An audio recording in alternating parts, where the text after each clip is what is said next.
सहनौ भुनक्तु सह वीर्यङ्करवावहै तेजस्विनावधीतमस्तु मा विद्विषावहै। ॐ शान्ति शान्ति शान्तिः।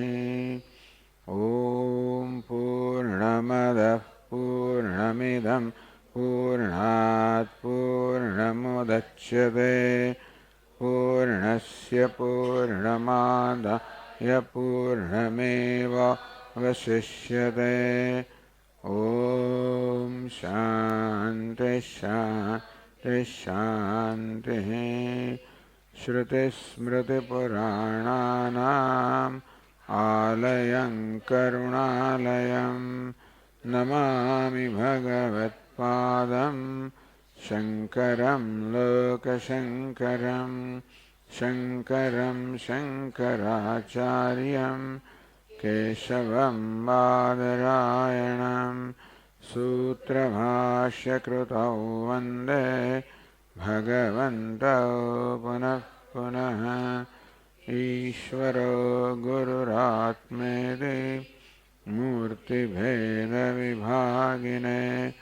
व्योमवद्व्याप्तदेहाय दक्षिणामूर्तये नमः। अखण्डं सच्चिदानन्दम् अवाङ्मनसगोचरम् आत्मानमखिलाधारम् आश्रयेऽभीष्टसिद्धये अर्थतोऽप्यद्वयानन्दात् अतीतद्वैतभानतः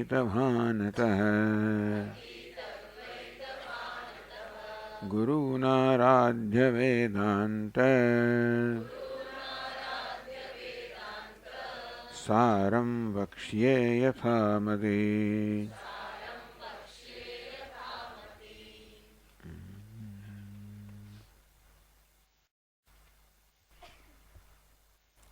136वां पाना पर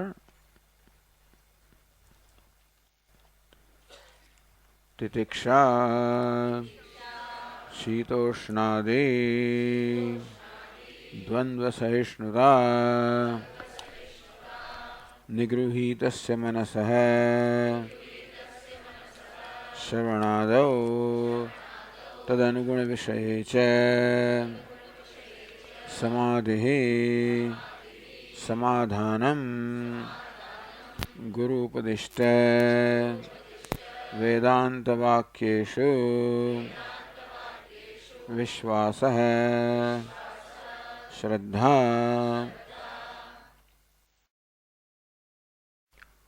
गुरु उपदिष्ट वेदांत वाक्येषु आप एक बहुत सरस कहेवामां आव्युं वेदांत वाक्येषु श्रद्धा वेदांतना वाक्योमां श्रद्धा मुख्यतः वेदांतનું એક જ વાક્ય હોય છે તત્વમસી બે પ્રકારના વાક્ય હોય મહાવાક્ય અને અવાંતર વાક્ય મહાવાક્ય તત્વમસી જેની ચર્ચા આગળ આવશે તું બ્રહ્મ છે તો એ અને બીજા બધા વાક્યો અવાંતર વાક્યો જાણે કે વેદાંતમાં સૃષ્ટિનું વર્ણન કરવામાં આવતું હોય જીવાત્માનું વર્ણન કરવામાં આવતું હોય ઈશ્વરનું વર્ણન કરવામાં આવતું હોય આ બધું નિરૂપણ વેદાંત શાસ્ત્રમાં થાય પહેલા દિવસે કહ્યું તે પ્રમાણે વેદાંતમાં જીવનની જે વાસ્તવિકતાઓ છે રિયાલિટી ઓફ લાઈફ એ વાસ્તવિકતાઓનું ચિંતન છે પણ માત્ર વેદાંત વાક્યમાં નહીં ગુરુ ઉપદિષ્ટ વેદાંત વાક્ય છે ગુરુજી જેનો ઉપદેશ કરતા હોય એ વેદાંત વાક્યોમાં શ્રદ્ધા કારણ કે આપણી પાસે તો વેદાંત વાક્યો જે છે એ આપણને સીધે સીધા ઉપલબ્ધ નથી કારણ કે શાસ્ત્રનું શ્રવણ તો ગુરુજી પાસે જ કરવું જોઈએ તદ વિજ્ઞાનાર્થમ સ ગુરુમેવા વિગચ્છેત એ જ્ઞાન પ્રાપ્ત કરવા માટે સાધકે ગુરુ પાસે જ જવું જોઈએ એનો થઈ થયું કે સ્વયં આ શાસ્ત્રનું અધ્યયન કરવામાં આવતું નથી. એટલા માટે શિષ્યને વેદાંત વાક્યનું જે કંઈ પરિચય પ્રાપ્ત થાય, જે કંઈ નિરૂપણ થાય એ ગુરુ દ્વારા જ થતું હોય. એટલે ગુરુ જોડે ઉપદેશાયેલા વેદાંત વાક્યોમાં શ્રદ્ધા એનું નામ છે, વિશ્વાસ એનું નામ શ્રદ્ધા. આમ સવારે આપણે શ્રદ્ધાની વાત કરી કે કેવી રીતે દરેકના જીવનમાં પળે પળે શ્રદ્ધા હોય છે, પણ આપણા જીવનમાં એક વિશેષ પ્રકારની શ્રદ્ધા પણ છે. તે છે પ્રમાણ માટે. આપણે કહ્યું કે આપણી જ્ઞાનેન્દ્રિયો તે વિષયનું જ્ઞાન પ્રાપ્ત કરવા માટે પ્રમાણ છે, અસાધારણ કારણ. એટલે કે આપણે શબ્દ સાંભળવો હોય, ધ્વનિ સાંભળવો હોય તો આપણી પાસે એક જ સાધન છે, આપણી શ્રોત્રેન્દ્રિય. એ સિવાય બીજી કોઈ ઇન્દ્રિયોથી શબ્દનું કે ધ્વનિનું શ્રવણ ના થઈ શકે. રૂપ રંગનું જ્ઞાન પ્રાપ્ત કરવું હોય તો આપણી પાસે એક જ સાધન છે, આપણા ચક્ષુ. એક અજોડ સાધન છે, અસાધારણ કારણ છે. અર્થાત ચક્ષુ સિવાય બીજા કોઈ સાધનથી રૂપ કે રંગનું જ્ઞાન ન થાય. તો હવે આપણા ચક્ષુ સાથે, આપણી ઇન્દ્રિયો સાથે જ્ઞાનેન્દ્રિયો એટલે 5 જગતના વિષયો છે, અને એનું જ્ઞાન પ્રાપ્ત કરવા 5 જ્ઞાનેન્દ્રિયો છે. શબ્દ, સ્પર્શ, રૂપ, રસ, ગંધ, આ 5 વિષયો છે. શ્રોત્ર, ત્વક, ચક્ષુ, રસના, ઘ્રાણેન્દ્રિય, 5 જ્ઞાનેન્દ્રિયો છે. તો આપણો આ જ્ઞાનેન્દ્રિયો સાથે કેવો સંબંધ છે એ પણ જયારે વિચારીએ તો આપણને જ્ઞાનેન્દ્રિયમાં કેટલો વિશ્વાસ છે. અત્યારે આપણે શ્રોત્રેન્દ્રિય દ્વારા, કાન દ્વારા આ શબ્દો સંભળાઈ રહ્યા છે, પણ બુદ્ધિ એમાં કોઈ ચંચુપાત કરતી નથી કે ના ના સ્વામી તો ગુજરાતીમાં ના બોલે, અંગ્રેજીમાં જ બોલે, આ ગુજરાતી સંભળાય છે બરોબર નથી લાગતું, એવું આપણે બુદ્ધિ પ્રશ્ન કરતી નથી. સ્વામી વેદાંતની વાત નથી કરતા, આ તો બીજી વાત કરી રહ્યા છે. ટૂંકમાં જે સંભળાઈ રહ્યું છે એને આપણે કોઈ પ્રકારના વિરોધ વગર કે પ્રશ્ન વગર સ્વીકારી લઈએ છીએ. આપણને આપણી શ્રોત્રેન્દ્રિય પર પૂરેપૂરો વિશ્વાસ છે કે જે કહેવામાં આવે છે એ સંભળાય છે. કદાચ આપણા કાનમાં થોડી કંઈક દોષ હોય અને ઓછું સંભળાય કે ન સંભળાયું બની શકે, પણ દોષ રહિત નિર્દોષ જે ઇન્દ્રિય છે એના પર પૂરો વિશ્વાસ છે. આંખોમાં પણ વિશ્વાસ છે કે આંખો જે દેખાડે છે હું કંઈ માની શકતો નથી કે તું અહીંયા, એવું ઘણી આપણે કહીએ ખરા, કોઈ કે આપણે એકદમ 25 વર્ષ પછી જોઈએ ને માની ના શકાય. એ તો આમ આપણે કહીએ કે માની ના શકાય, ભાઈ જોઈએ છે એમાં કોઈ અવિશ્વાસ નથી. આંખો છોડીએ ઘણી વાર કે ખરેખર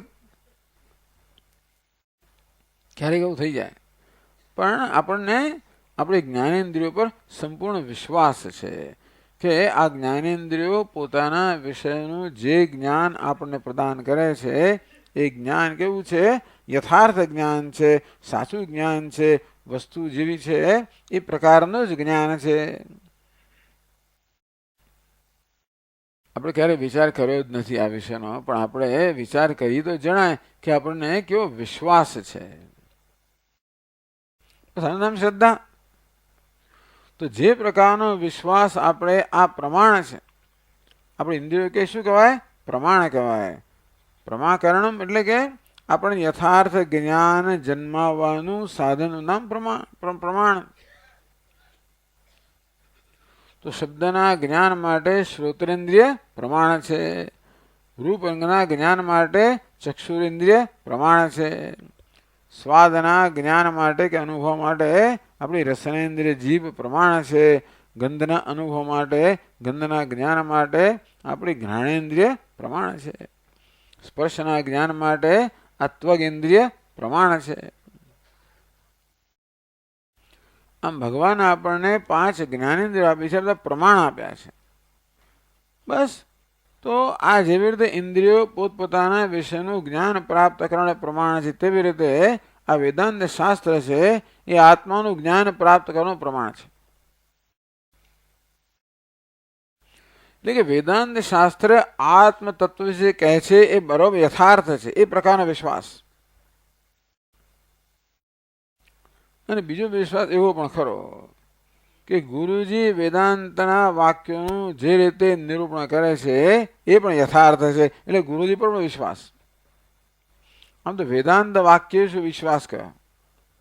વેદાંતના વાક્યોમાં વિશ્વાસ. શાસ્ત્ર છે ગુરુ વાક્ય છે તતો ગુરુ વેદાંત વાક્યેષુ વિશ્વાસ. એમાં ગુરુ વિશ્વાસ, વેદાંત વાક્યેષુ વિશ્વાસ. આમ બે પ્રકારનો વિશ્વાસ હોય, ગુરુમાં અને શાસ્ત્રમાં. પણ અહીં તો માત્ર કોઈ વેદાંત વાક્યેષુ વિશ્વાસ, વેદાંતના વાક્યોમાં વિશ્વાસ. પણ કેવા વાક્યો? ગુરુ વડે ઉપદેશાયેલા વેદાંતના વાક્યોમાં વિશ્વાસ, કે આ યથાર્થ જ્ઞાન જન્માવે છે. વિશ્વાસ હોય તો પછી આપણા મનમાં કોઈ પ્રશ્નો ના જન્મે, વિરોધ ના જન્મે. ભગવદ્ ગીતામાં ભગવાન જયારે કહે કે ભાઈ જો તમારે જ્ઞાન પ્રાપ્ત કરવું હોય તો અમાનિત્વમ, અદંભિત્વમ, અહિંસા, આ બધા મૂલ્યો છે એ મૂલ્યો તમે કેળવો. એ તો જ્ઞાનમિતિ પ્રોક્તમ. આ મૂલ્યો હોય તો જ્ઞાન જન્મે, એ ન હોય તો જ્ઞાન ન જન્મે. હમણાં કહેવામાં આવ્યું કે સાધન ચતુષ્ટય સંપત્તિ, જે સંપત્તિ આપણી પાસે હોય તો જરૂર જ્ઞાન જન્મે, જે ન હોય તો ન જન્મે. હવે એ તો કે આપણે ક્યાં આ બધી માથાકૂટ કરવા જઈએ? વિવેક ને વૈરાગ્ય ને આ બધું. ધારો કે મન આવી જાતનો પ્રશ્ન કરે કે આવી જાતનું વલણ ધરાવે તો વિશ્વાસનો અભાવ છે કે નહીં, આ કહે છે માટે આ સાધન ચતુષ્ટય તો જોઈએ છે. આપણને આ વસ્તુની શું ખબર? આત્મતત્વનું જ્ઞાન થવા માટે કયા પ્રકારની પૂર્વ તૈયારી જોઈએ એ આપણે તો નક્કી ના કરી શકીએ. આપણી પાસે તો એવી કોઈ પહોંચ છે નહીં કે આપણે નક્કી કરી શકીએ. તો શાસ્ત્રમાં નક્કી થયેલું છે કે જ્ઞાન પ્રાપ્ત કરવા માટે આ પ્રકારની પૂર્વ તૈયારી જોઈએ. આપણે વિશ્વાસપૂર્વક સ્વીકારી લઈએ અને તો પછી શમ, દમ વગેરે એ બધા સદગુણોને કેળવવા માટે આપણે પ્રયત્નશીલ બનીએ. કહેવામાં આવ્યું કે ભાઈ સર્વ કર્મ સંન્યાસ એ આત્મજ્ઞાન માટેનું એક આવશ્યક અંગ છે. બહુ મોટી વસ્તુ છે. બધું છોડી દીધા પહેલા માણસ કે એમને એમ છોડે? પણ વિશ્વાસ હોય કે શાસ્ત્ર કહે છે એ બરોબર છે. આમ શાસ્ત્ર જે કહે છે એ કઈ આડેધડ કહેતું નથી હોતું. એ તર્ક સંગત હોય છે, યુક્તિ સંગત હોય છે. એટલે આપણે આપણી યુક્તિ લગાવીએ. એ શાસ્ત્ર કહે છે એ વસ્તુ ખરેખર બુદ્ધિગમ્ય છે, યુક્ત છે કે નહીં. એવું કશું કહેવામાં આવે કે નહીં પૃથ્વી તો સપાટ છે તો પછી એને બધા વિજ્ઞાન કહેતું પૃથ્વી ગોળ છે. ધારો કે આપણને કોઈ શાસ્ત્ર કે પૃથ્વી સપાટ છે તો આપણે પ્રશ્ન કરીએ. એવું કશું આમાં વેદાંત શાસ્ત્ર જે કહે છે આત્મા વિશે કે, જગત વિશે કે, ઈશ્વર વિશે કે, એમાં આપણને પૂર્ણ વિશ્વાસ. કારણ કે આ જ્ઞાન પ્રાપ્ત કરવા માટે આપણી પાસે બીજું કોઈ સાધન નથી. બુદ્ધિથી આપણે નિશ્ચય ના કરી શકીએ કે હું બ્રહ્મ છું. બુદ્ધિએ તો નિશ્ચય કરેલો છે કે હું જીવાત્મા છું.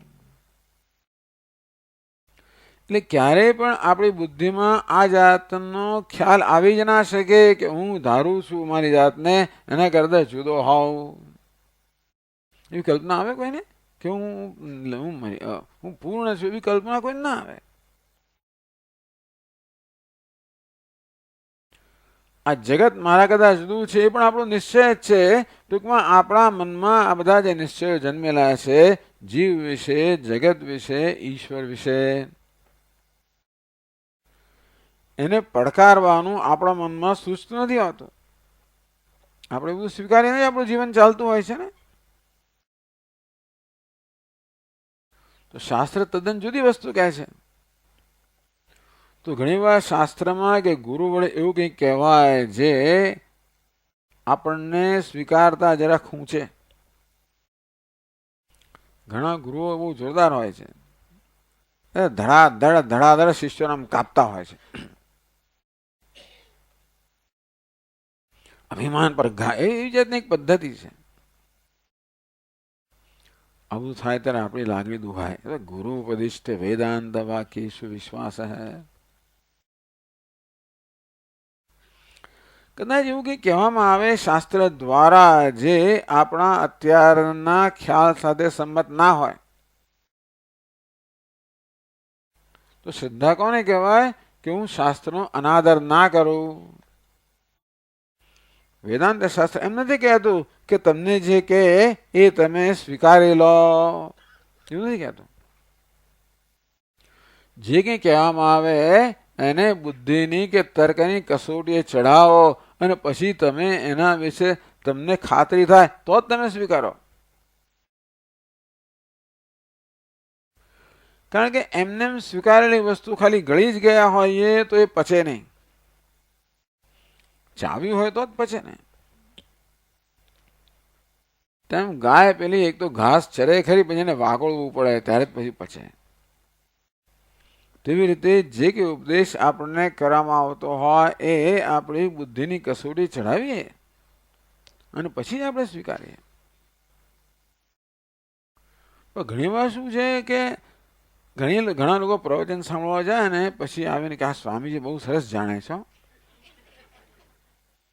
કારણ કે મારા જે વિચારો એ જ સાથે એ સ્વામીજીના વિચારો છે, સંમત થાય છે, મને બહુ બરાબર જાણે છે. આ સ્વામીને કંઈ ખબર નથી. એટલે મારી માન્યતાઓ કદાચ જુદી વસ્તુ કહેનારા છે. તો ઘણીવાર અહંકારને કારણે આપણા પોતાના ખ્યાલો હોય, વિચારો હોય, નિર્ણયો હોય, એમાં આપણું એવું તાદાત્મ્ય છે, એવું અભિમાન હોય છે કે ઘણીવાર એ છોડવા તૈયાર ના હોઈએ. આપણે શાસ્ત્રને છોડી દીધું, એની શ્રદ્ધા નથી. શાસ્ત્ર એમ નથી કહેતું કે જે કહેવામાં આવે એ તમે સ્વીકારી લો, પણ એમ કહે છે કે તમે તિરસ્કાર ના કરો. આપણે કહે ને ગોખલામાં રાખી મૂકે છે, પછી ભવિષ્યમાં જોઈશું તેવી રીતે એક મનના ગોખલામાં રાખી મૂકવાનું કે જ્યારે સમય આવશે ત્યારે સમજીશું. અત્યારે એ કંઈ બરોબર લાગતું નથી, અત્યારે સમજાતું નથી. પણ ન સમજાતું હોય તો મારી બુદ્ધિની મર્યાદા છે, શાસ્ત્ર કહે છે એ ખોટું છે એવું નથી કહેતો આ સાધક કે જિજ્ઞાસુ. વ્યામિશ્રેણ વાક્યેન બુદ્ધિ મોહે શિવમે. અર્જુન ભગવાનને કે આપના વાક્યો છે એને જાણે કે ભેળસેળવાળા હોય અને મને જાણે કે ગૂંચવાડે છે. જાણે કે મને ગૂંચવાડો ઉત્પન્ન કરે છે, એટલે કે દોષ મારો છે, આપનો દોષ નથી.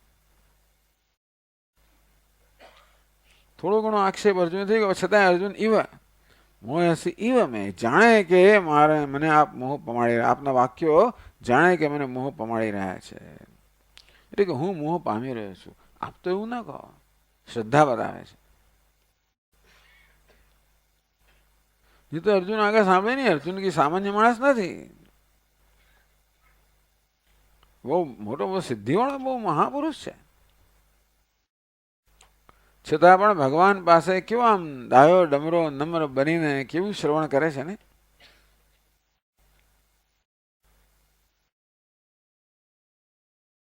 તો ઘણી વાર આપણે જે સાંભળી ન સમજીએ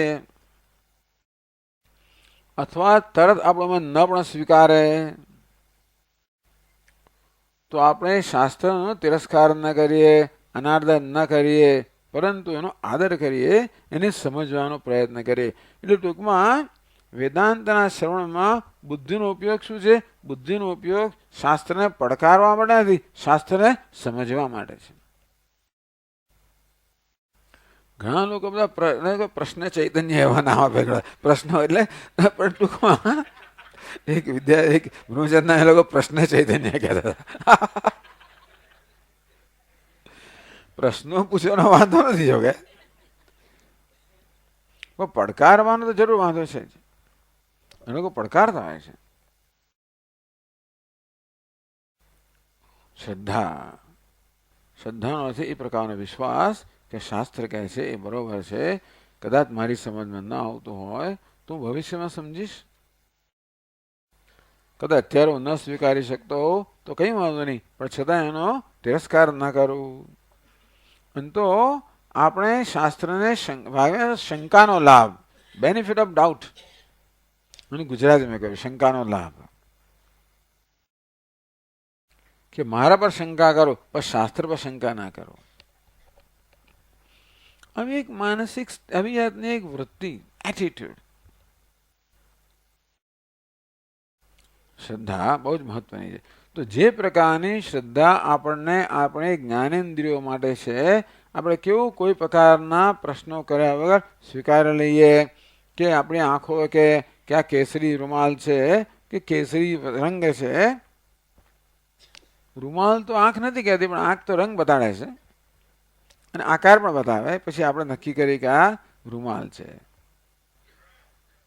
એને પર તો બીજી સ્મૃતિ પણ રહેલી છે. પણ ચાલો, આ કેસરી રંગ છે. તમારી બુદ્ધિ કે ના કેસરીનો પીળો જ હોવો જોઈએ એવું નથી કહેતી બુદ્ધિ. નહીંતર આપણે આગળ વધી જ ના શકીએ. જો આ પ્રકારના પ્રમાણ પર, જ્ઞાનેન્દ્રિયો પર આ પ્રકારનો વિશ્વાસ ન હોય તો આપણો કોઈ વ્યવહાર જ ના ચાલી શકે. પણ આ પ્રકારનો વિશ્વાસ વેદાંત શાસ્ત્ર પર.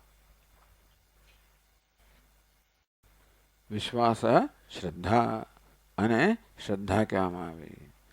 એમ કરીને 6 જે સંપત્તિ છે, શમ, દમ, ઉપરમ, તિતિક્ષા, સમાધાનમ, શ્રદ્ધા, આ સમાધિ ષટક સંપત્તિની વાત થઈ.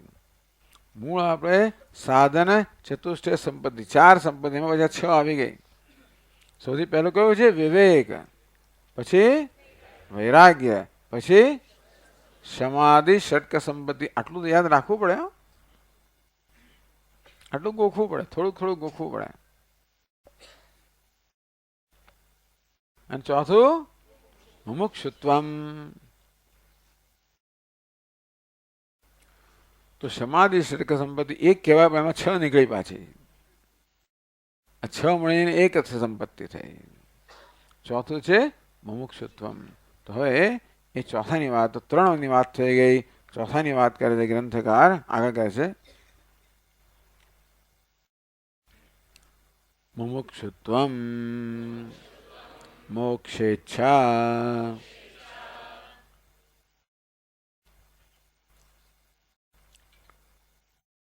મુમુક્ષુ મોક્તુમ ઈચ્છુ. મુમુક્ષુ જે મુક્ત થવા માંગે છે એને મુમુક્ષુ કહેવાય. આમ તો મુમુક્ષુ શબ્દ મોક્ષ ધાતુમાંથી બનેલો છે, મોક્ષ ધાતુમાંથી નહીં. મોક્ષ નામનો ધાતુ છે, એમાંથી મુમુક્ષુ શબ્દ બન્યો. મોક્ષસ્ય ઈચ્છા મુમુક્ષા, એ બરાબર છે. પણ ત્યાં વિવેક છોડવામાં શું કહ્યું? અહંકારાદિ દેહાંતાન બંધાન અજ્ઞાન કલ્પિતાન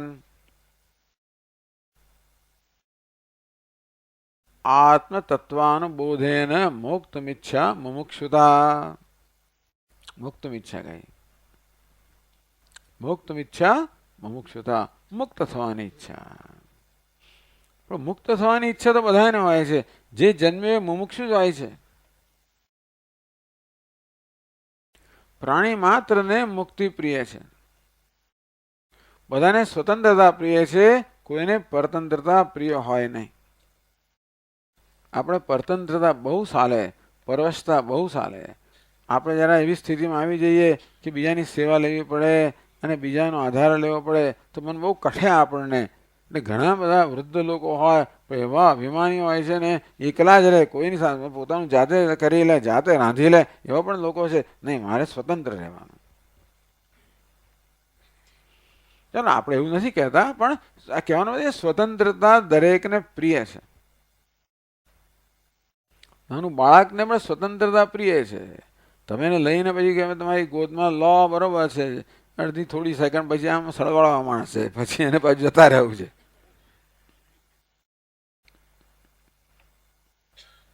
આંગળી પકડીને ચાલવાનું કહો તો જરા વાર ચાલે, પછી છૂટું થઈ ના હું જાતે ચાલીશ, આગળ આગળ ચાલીશ. એ સિવાય પણ આપણી બધી પ્રવૃત્તિ તરફ આપણે નજર કરીએ તો જણાશે કે દરેક પ્રવૃત્તિની પાછળ હંમેશા કશાક ને કશાક બંધનમાંથી મુક્ત થવાની જ ઈચ્છા હોય છે. એક રીતે કહી શકાય કે આપણને સુખની ઈચ્છા છે, તો સુખ અને મુક્તિ કે સ્વતંત્રતા બંને એક જ છે, જુદા નથી. સર્વમ પરવશમ દુઃખમ સર્વમ આત્મવશમ સુખમ. મનુસ્મૃતિમાં કહેવામાં આવ્યું સર્વમ પરવશમ દુઃખમ. પરવશતા એટલે જ દુઃખ. સર્વમ આત્મવશમ સુખમ. આત્મવશતા છે, સ્વતંત્રતા છે એટલે સુખ. એટલે આપણને બેનો સાથે અનુભવ, સુખનો અને સ્વતંત્રતાનો સાથે અનુભવ થાય. એટલે સુખ અને સ્વતંત્ર એક જ વસ્તુ છે. એટલે સુખ ઈચ્છીએ છીએ, શું ઈચ્છે છે? સ્વતંત્રતા ઈચ્છીએ છીએ, મુક્તિ ઈચ્છીએ છીએ. એમ ઈચ્છા ક્યારે જન્મે? આપણને કશીક વસ્તુનું બંધન જરા જણાય ત્યારે મુક્ત થવાની ઈચ્છા જન્મે. જરાક ગરમી લાગે, એક બંધન જેવું લાગે, પંખો ચાલુ કરવાની ઈચ્છા જન્મે.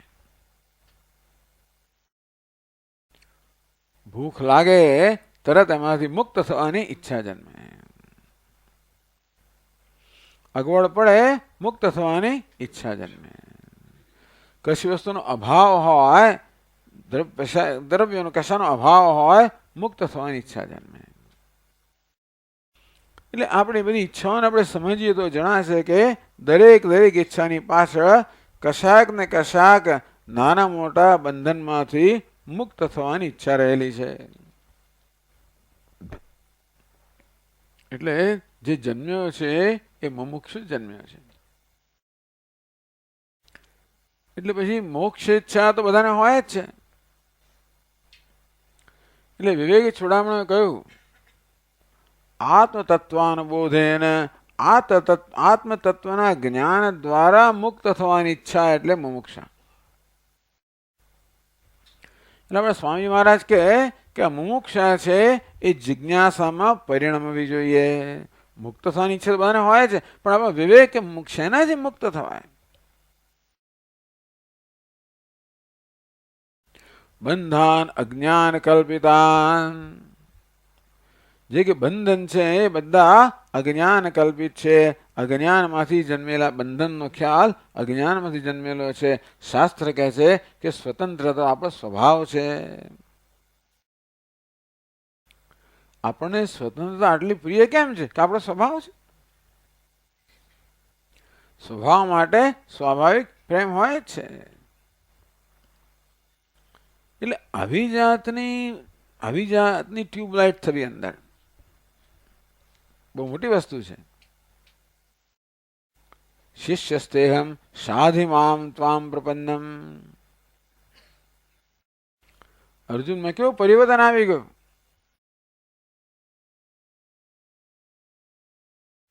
પહેલા કહે છે ધાતરાષ્ટ્રસ્ય દુર્બુદ્ધે યુદ્ધે પ્રિય ચિકીર્ષવ.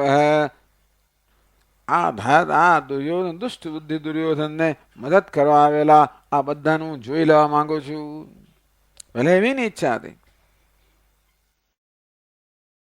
સેનયોરુ ભયોર મધ્યે રથમ સ્થાપય મેચ્યુત યાવદેતાન નિરીક્ષેહમ યોદ્ધુકામાન અવસ્થિતાન યોત્સ્યમાનાન વેક્ષેહમ.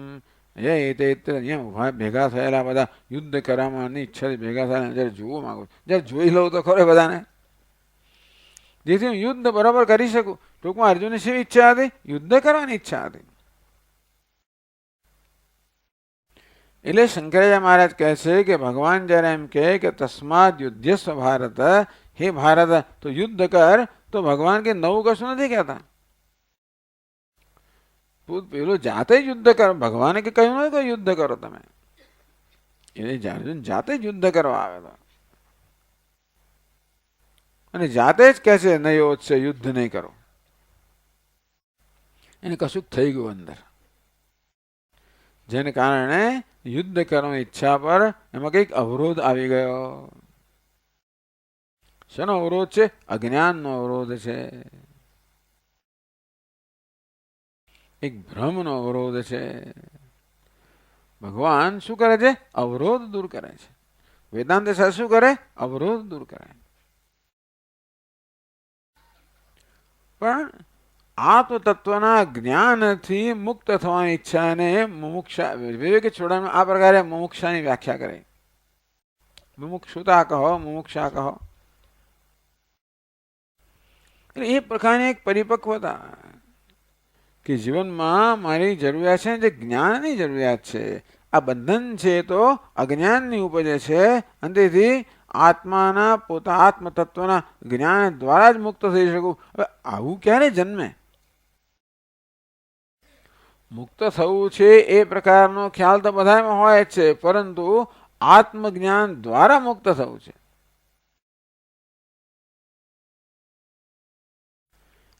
એવી સમજ ક્યારે પડે? જ્યારે એવી સમજ પડી હોય કે આ જે બંધનની લાગણી અનુભવી રહ્યો છું, જે મર્યાદિતપણું, અલ્પપણું, આ સહાય પણ અનુભવી રહ્યો છું, એ મારું સ્વરૂપ નથી. એ તો મારો એક ભ્રમ છે, ખ્યાલ છે, હકીકત નથી.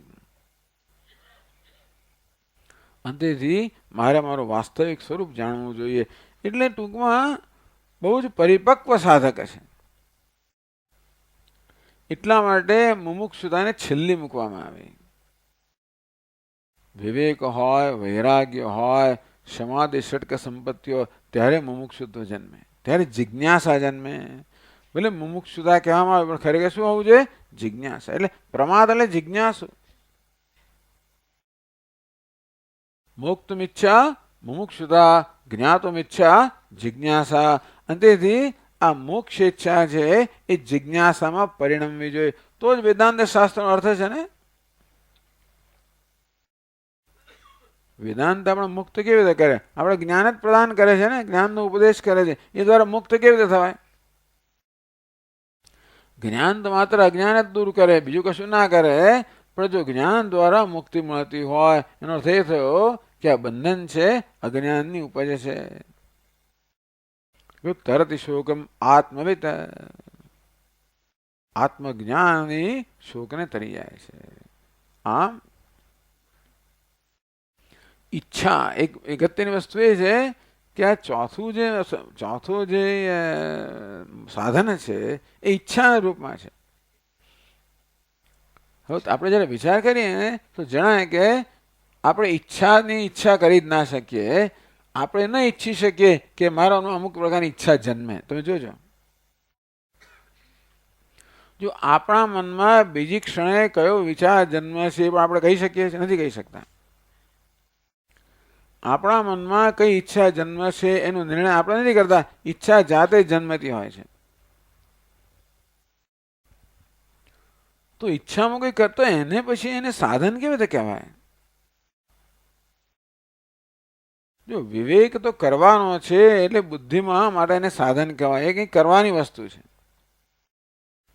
વૈરાગ્ય પણ કરવાની વસ્તુ છે. આ શમ દમ ઉપરમાં બધું કરવાની વસ્તુ છે. જો કે શ્રદ્ધા કરવાની વસ્તુ નથી, એ કહેવાનું રહી ગયું. શ્રદ્ધા તો હોય, નહીં તો ના હોય તો ના હોય. જેમ ભક્તિ હોય તો હોય, ના હોય તો ના હોય. કોઈને પ્રેમ કરવો તો કે આપણે નક્કી કરીએ કે મારે પ્રેમ કરવો છે, થવો તો થાય, એને જાતે થવો જોઈએ. ભૂખ જાતે લાગવી જોઈએ. હું ગમે તેટલું કરું તો ભૂખ જાતે લાગવી જોઈએ, ઊંઘ જાતે આવવી જોઈએ, પ્રેમ જાતે થવો જોઈએ. અને તે રીતે ઈચ્છા જાતે જન્મે, હું નથી જન્માવતો.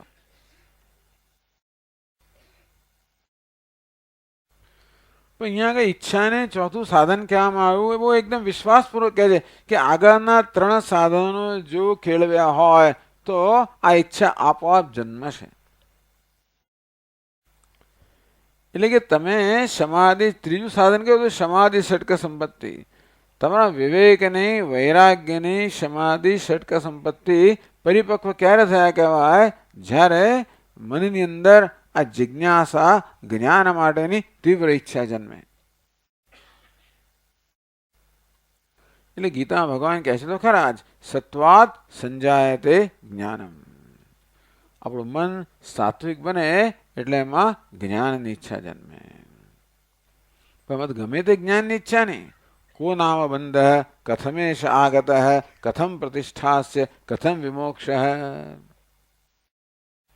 આવા પ્રશ્નો જન્મે. નહીં તો પ્રશ્નો તો મનમાં જન્મ્યા જ કરતા હોય છે. સાંજે શું જમવાનું છે, કાલે ક્યાં જવાનું છે, શોપિંગ માટે કયો દિવસ સારો છે, વગેરે વગેરે.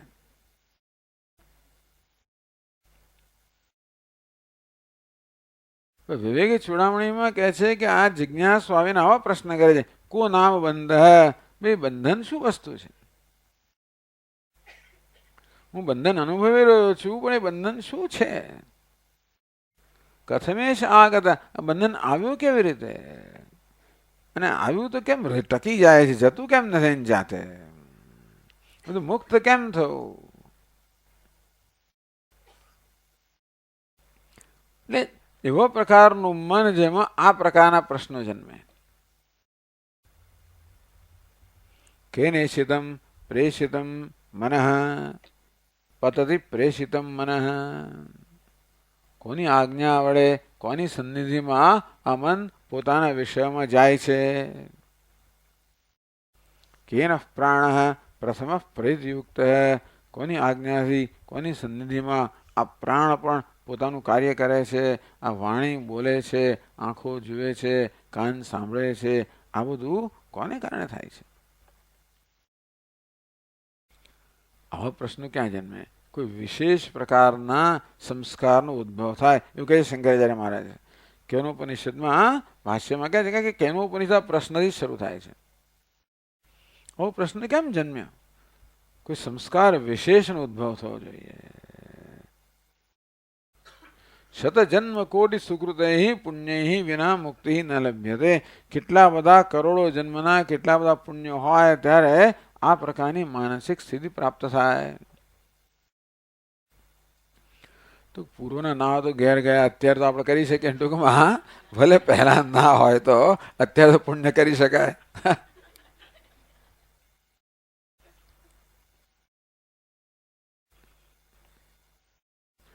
પણ ઈચ્છાને એક સાધન ગણવામાં આવ્યું. ઈચ્છા તો સાધન ન હોય છે, કારણ કે ઈચ્છા કરવી આપણા હાથમાં નથી. આપણા હાથમાં શું છે?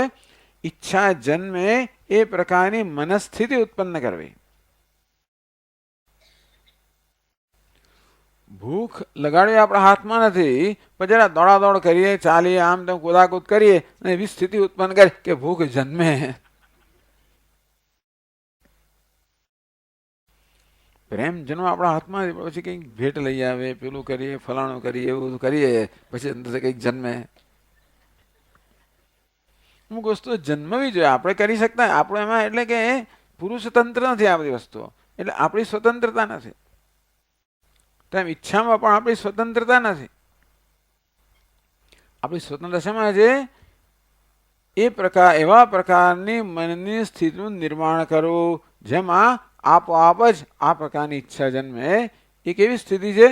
વિવેક, વૈરાગ્ય, સમાધિ, ષટક સંપત્તિ, ત્રણ સાધન જે આગળ કહેવામાં આવ્યા, એ સાધન બરાબર પરિપક્વ થયા હોય તો એમાં આ પ્રકારની જિજ્ઞાસા જન્મે, જ્ઞાન પ્રાપ્તિની ઈચ્છા જન્મે.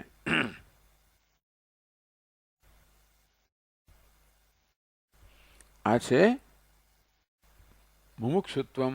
આમ તો કે મોક્ષ ઈચ્છા, મને મોક્ષ પ્રાપ્ત થાવ એ પ્રકારની ઈચ્છા. તો મોક્ષનું સ્વરૂપ સમજવું જોઈએ કે મોક્ષ એટલે શું? તો કે આ બધા અજ્ઞાનથી કલ્પાયેલા બંધનમાંથી મુક્ત થવાની ઈચ્છા. આમ વિવેક, વૈરાગ્ય, સમાધિ, ષટક સંપત્તિ, મુમુક્ષુત્વમ, આ ચાર સાધનોની અહીંયા ચર્ચા કરવામાં આવી.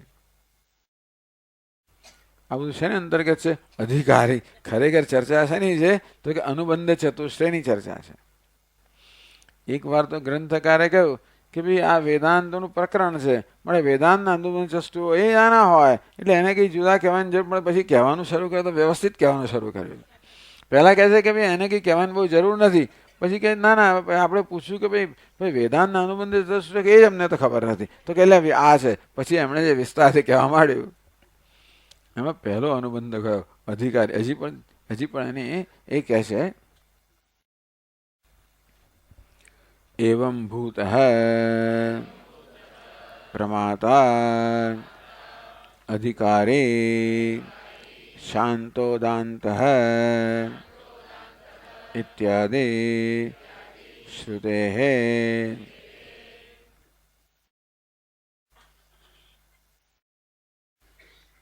તથા ચ પૂર્વોક્ત સકલ વિશેષણ વિશિષ્ટ એવં ભૂત.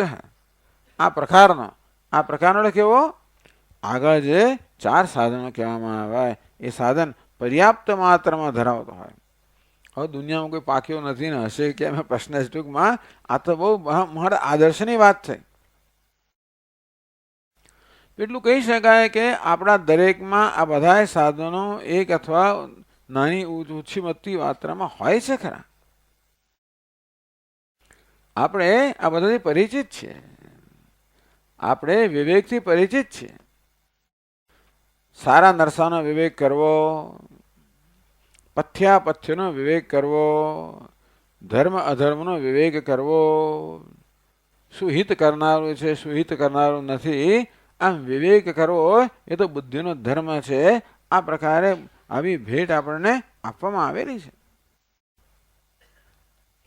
એટલે એ વિવેકની આપણામાં જે ક્ષમતા છે ને થોડી આગળ વધારે. નિત્યાનિત્ય વસ્તુ પણ વિવેક કરવાની ક્ષમતા છે, ત્યારે પછી આપણે વધારીએ નિત્યાનિત્ય વસ્તુ વિવેક. તમારી વિવેક બુદ્ધિ છે જયારે આગળ વધારો અને નિત્ય અનિત્યનો વિવેક કરો, કે પછી સુખ દુઃખનો વિવેક કરો. અનિત્ય એટલે દુઃખ, નિત્ય એટલે સુખ, એ પ્રકારે વિવેક કરો. નિત્ય અનિત્ય ચાલતું આવ્યું છે એટલે નિત્ય અનિત્ય વિવેક, બરાબર છે.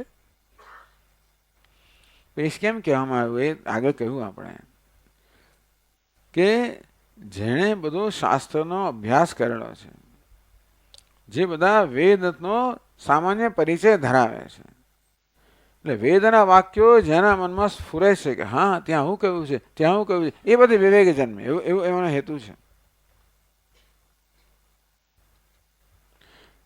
એટલે નિત્ય સર્વગત સ્થાણુ અજો નિત્ય શાશ્વતો એમ પુરાણ નિત્યમ સુસૂક્ષ્મ.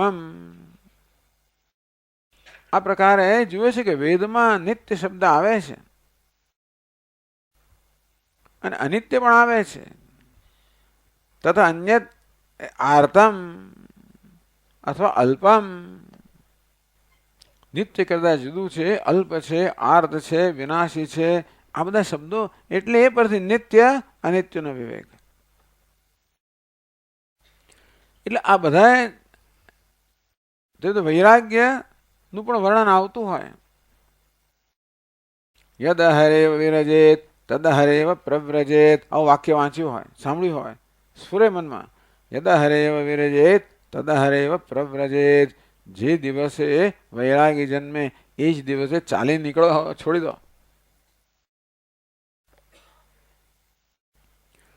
આવા એટલે વેદનું અધ્યયન કરેલું હોય ત્યારે આ પ્રકારના વાક્યોના સ્ફુરણથી વિવેક વૈરાગ્ય. તેવી રીતે આ તમે સમાધિ ષટક સંપત્તિ ક્યાંથી લાવ્યા? શમઃ દમઃ ઉપરમઃ એટલે કયું? શાંતો દાંત ઇત્યાદિ શ્રુતે. તો ગ્રંથકાર કહે છે કે હું મારું પોતાનું કંઈ કહેતો નથી, શાસ્ત્રમાં કહ્યું છે એ જ હું તો કહી રહ્યો છું. શાંત દાંત ઉપરત તિતિક્ષુ સમાહિતો ભૂત્વા આત્મનેવ આત્માનમ પશ્યતિ. એવું બૃહદારણ્યક ઉપનિષદમાં કહેવામાં આવ્યું. એક જ જગ્યાએ વાંચવામાં આવે છે આ મુખ્યતઃ. એ વસ્તુ ભાષ્યકારે લીધેલી છે બ્રહ્મસૂત્રના ભાષ્યમાં. તેમણે પછી આગળ કહી ગયા છે આપણે કે બૃહદારણ્યક ઉપનિષદ જે છે ને એ શુક્લ યજુર્વેદનું ઉપનિષદ છે. તૈત્તિરીય ઉપનિષદ કેવું છે? કૃષ્ણ યજુર્વેદનું. યજુર્વેદની 2 મુખ્ય શાખાઓ, શુક્લ એટલે કે સફેદ, કૃષ્ણ એટલે કાળો. સફેદ લોકોનો યજુર્વેદ અને કાળા લોકો એવું નહીં, પણ એટલે શુક્લ અને કૃષ્ણ. એમાં કૃષ્ણ યજુર્વેદમાં બૃહદારણ્યક ઉપનિષદ શુક્લ યજુર્વેદમાં છે. એની પાસે બે શાખાઓ છે, કાણવ શાખા અને માધ્યંદિન શાખા. ટૂંકમાં ગુજરાતમાં અને ઉત્તર પ્રદેશ આ બધા ઉત્તરની અંદર આપણે યજુર્વેદના મંત્રોનું ઉચ્ચારણ સાંભળીએ છીએ એની પદ્ધતિ, અને દક્ષિણમાં યજુર્વેદના મંત્રોનું ઉચ્ચારણ કરવા એની પદ્ધતિ જુદી જુદી હોય છે.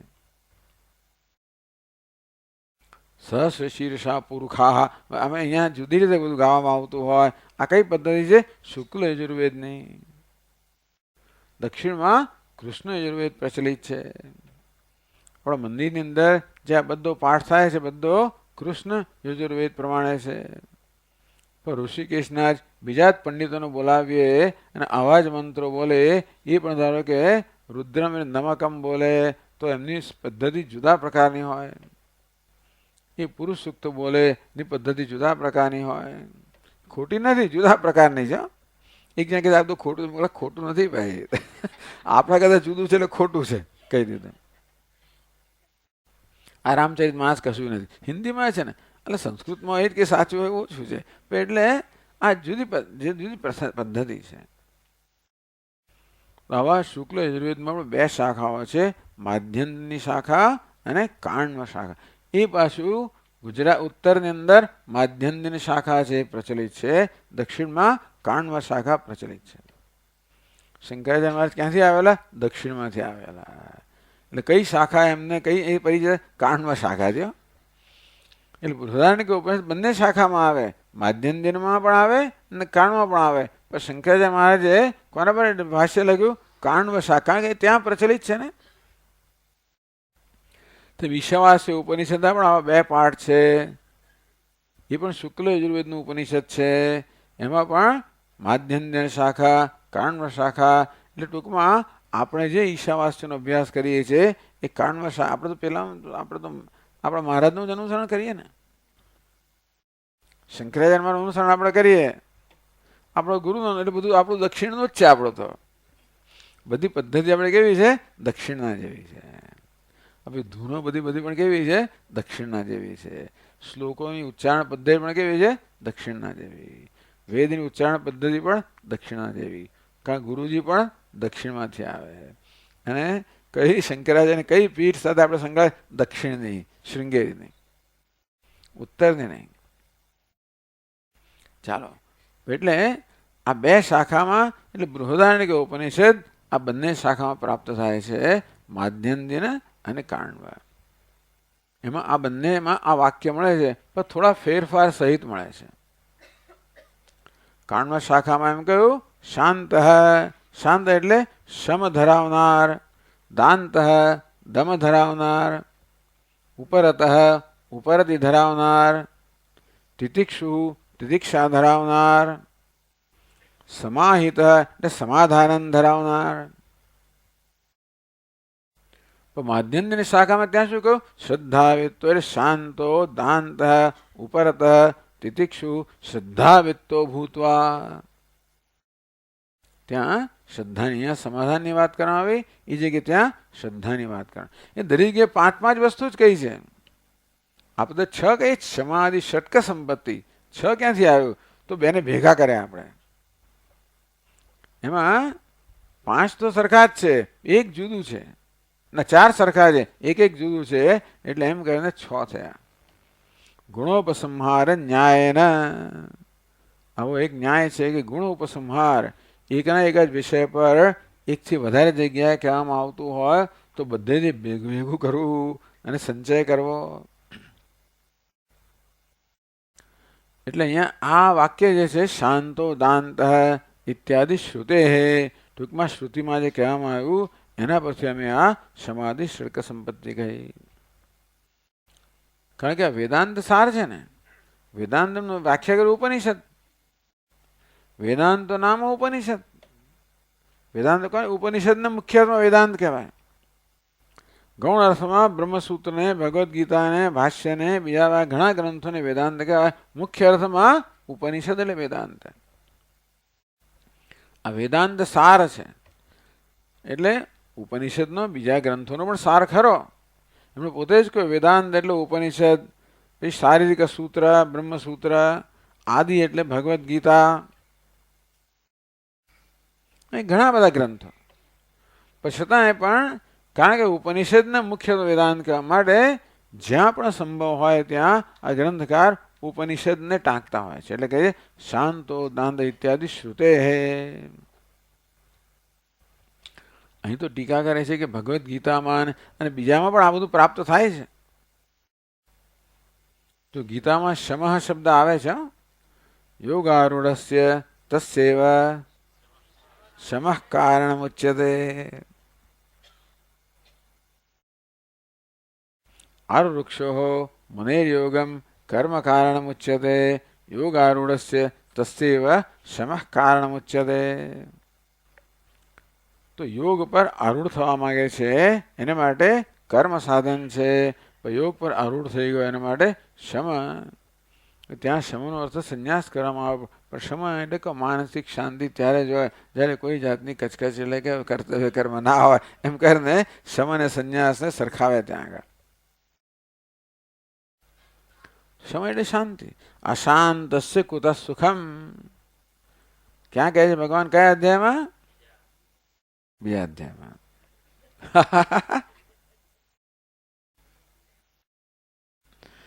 નાસ્તિર્યુક્તસ્ય નચાયુક્તસ્ય ભાવના નચા ભાવયત શાંતિ અશાંતસ્ય કુતઃ સુખમ. એ કે જે અશાંત છે એને સુખ ક્યાંથી હોય? એમ કે ભગવાને શાંતિની વાત કરી. સમય એટલે શાંતિ પણ અર્થ થાય. તો આ પ્રમાણે આપણે શમ શાંતિ કેળવી જોઈએ એવું ભગવદ્ ગીતામાં કહેવામાં આવ્યું. દમ એટલે ઇન્દ્રિય નિગ્રહ એ ક્યાં કહેવામાં આવ્યો? યદા સંહરતે ચાયમ કુર્મોન્નાનીવ સર્વશઃ ઇન્દ્રિયાણિ ઇન્દ્રિયાર્થેભ્યઃ તસ્ય પ્રજ્ઞા પ્રતિષ્ઠિતા. વાહ ભાઈ વાહ. છે ને સ્વામીજી બધા? આ તો બહારથી કોઈ આવ્યો તો જરા આપણે થોડીક છાપ પાડવી પડે ને. આપણા જ છે, બહારના તો નથી. તો દમ ઇન્દ્રિય નિગ્રહ. આ પાછી ઘડિયાળ જુદી પડી ગઈ ભાઈ. હા એ બરોબર છે.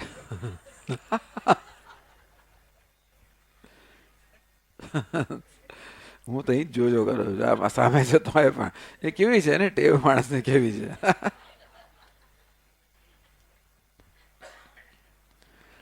યદા સંહરતે છાયમ કૂર્મોંગાનીવ સર્વશઃ. યદા એમ કૂર્મ અંગાની ઇવ. જેમ કાચબો પોતાના અંગોને સંકેલી લે તેવી રીતે આ જિજ્ઞાસુ જ્યારે પોતાની બધી ઇન્દ્રિયોને સંકેલી લે છે. આ બધી ઇન્દ્રિયો પર નિગ્રહ એટલે શું? ઇન્દ્રિયો પર પ્રભુત્વ.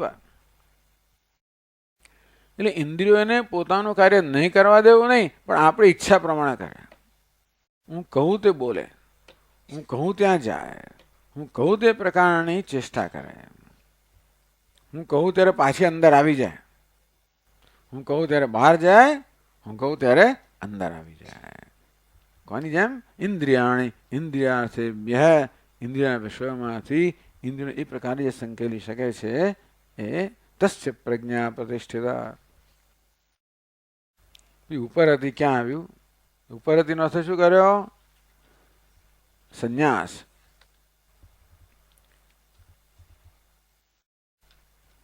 સર્વધર્માન પરિત્યજ્ય મામેકમ શરણમ વ્રજ. ધર્મ નથી, કર્મ કરવામાં આવ્યો. સર્વ કર્માણી પરિત્યજ્ય. બધા કર્મનો ત્યાગ કરે, એક મારું શરણ લે. એટલે મને ઐક્યતા જાણ એમ કરીને સંન્યાસ.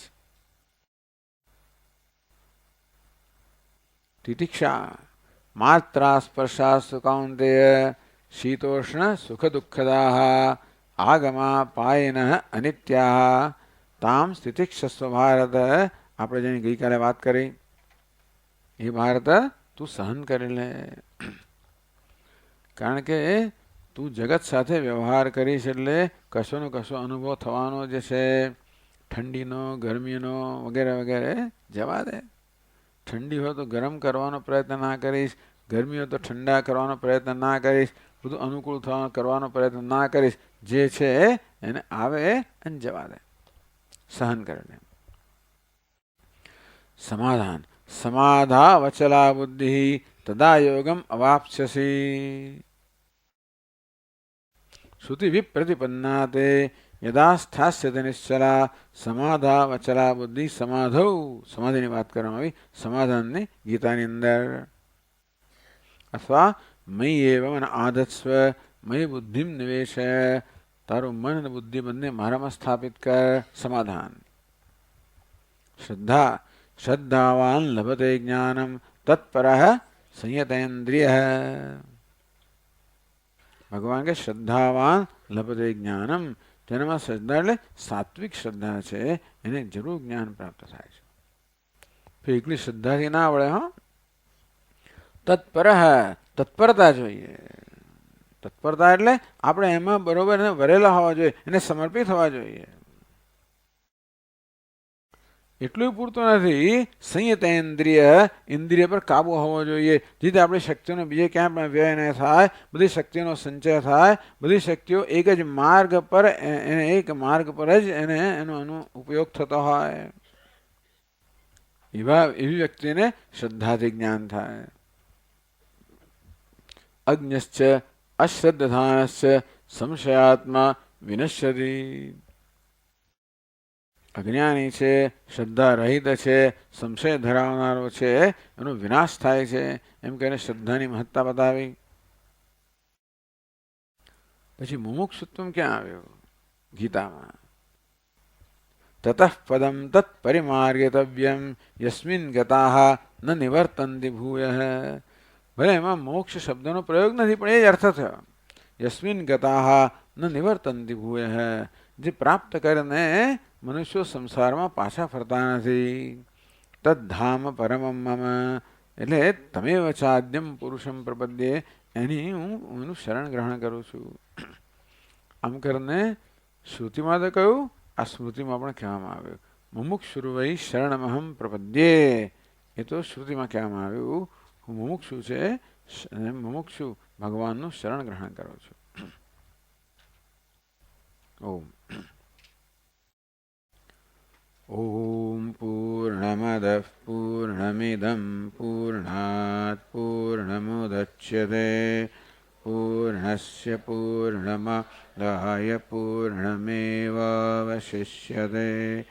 ઓમ શાંતિ શાંતિ શાંતિ. શંકરં શંકરાચાર્યં કેશવં બાદરાયણં સૂત્રભાષ્યકૃતૌ વંદે ભગવन्तौ પુનઃ પુનઃ. ઈશ્વરો ગુરુરાત્મેતિ મૂર્તિભેદવિભાગિને વ્યોમવદ્વ્યાપ્તદેહાય દક્ષિણામૂર્તયે નમઃ. ઓમ શાંતિ શાંતિ શાંતિ. હરિ ઓમ. શ્રી ગુરુભ્યો નમઃ.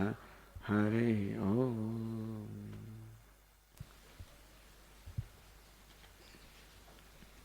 હરિ ઓમ. 1 2 1 2 3 4.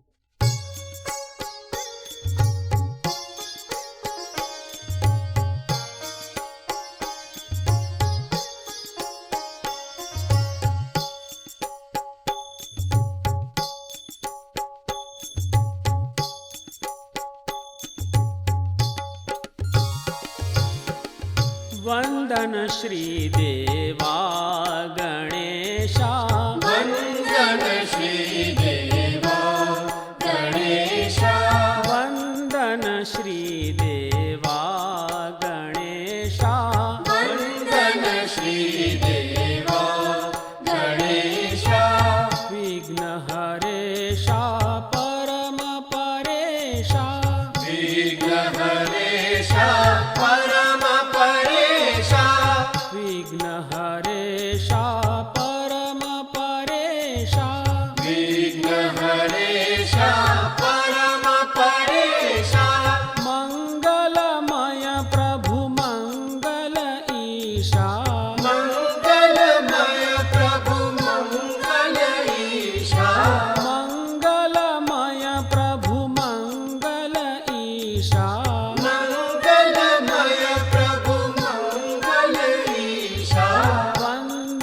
श्रीदेवा गणेशा वन्दन श्रीदेवा गणेशा अकार चरणा विश्वम्भरणा अकार चरणा विश्वम्भरणा अकार चरणा विश्वम्भरणा अकार चरणा विश्वम्भरणा उकार लम्बोदरधिकरणा उकार लम्बोदरधिकरणा उकार लम्बोदरधिकरणा उकार लम्बोदरधिकरणा मकार मस्तक शिव शिव स्मरणा मकार मस्तक शिव शिव स्मरणा मकार मस्तक शिव शिव स्मरणा मकार मस्तक शिव शिव स्मरणा जय जय प्रणवेशा ईशा जय जय प्रणवेशा ईशा जय जय प्रणवेशा ईशा जय जय प्रणवेशा ईशा वन्दन श्रीदेवा गणेशा वन्दन श्रीदेवा गणेशा विघ्नहरेशा परम परेशा विघ्नहरेशा परम परेशा मङ्गलमय प्रभु मङ्गल ईशा मङ्गलमय प्रभु मङ्गल ईशा वन्दन श्रीदेवा गणेशा वन्दन श्रीदेवा गणेशा अकार चरणा विश्वम्भरणा अकार चरणा विश्वम्भरणा उकार लम्बोदरधिकरणा उकार लम्बोदरधिकरणा मकार मस्तक शिव शिव स्मरणा मकार मस्तक शिव शिव स्मरणा जय जय प्रणवेशा ईशा जय जय प्रणवेशा ईशा वन्दन श्रीदेवा गणेशा वन्दन श्रीदेवा गणेशा वन्दन श्रीदेवा